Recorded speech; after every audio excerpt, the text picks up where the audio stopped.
عید کی نماز سے پہلے ہر مسلمان پر صدقہ فطر ہوتا ہے. صدقہ فطر ضرور ادا کیجیے گا. کم از کم $30 ہے. یہ کم سے کم ہے غریب کے لیے.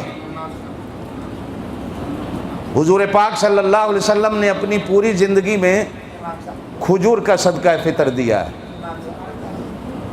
انگور کا صدقہ فطر دیا، جو کا صدقہ فطر دیا. وہ تقریباً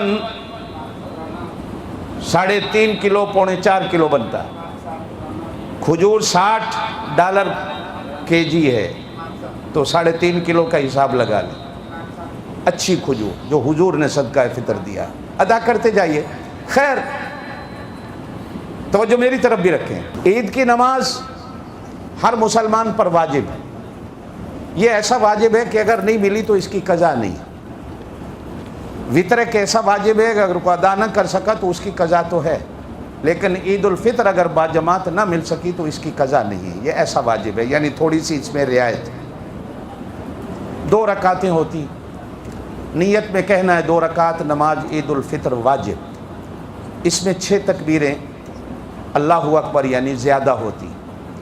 امام پہلی رکعت میں آپ بھی ہاتھ باندھیں گے، اللہ اکبر کہہ کر سبحانک اللہم پڑھیں گے، امام بھی پڑھے گا. سبحانک اللہم پڑھنے کے بعد 3 بار اللہ اکبر ہاتھ چھوڑ دینے، اللہ اکبر ہاتھ چھوڑ دینے، اللہ اکبر ہاتھ چھوڑ دینے. پھر ہاتھ باندھ لیں. امام سورہ فاتحہ پڑھے گا، سورت پڑھے گا، رکوع ہوگا، سجدے ہوں گے. پھر دوسری رکعت میں امام قرات کرے گا، سورت پڑھے گا.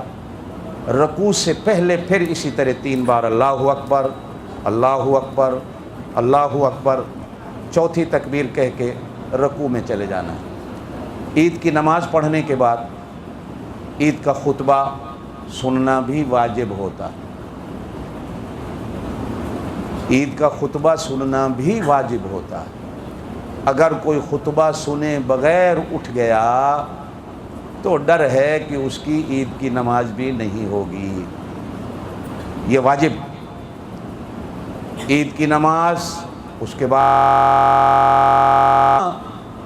خطبے کے بعد دعا کچھ علماء کہتے ہیں پہلے کر لینی چاہیے، کچھ علماء کہتے ہیں بعد میں کرے، کچھ علماء کہتے ہیں خطبے کے بعد دعا ہی جائز نہیں ہوتی. بہرحال ہمارے بزرگان دین کا طریقہ ہے کہ ہم اپنی خطبے کے بعد دعا کرتے ہیں، دعا مانگتے ہیں. ہم اپنے بزرگوں کے نقش قدم پہ چلتے ہیں، ہم نے دعا کرنی ہے.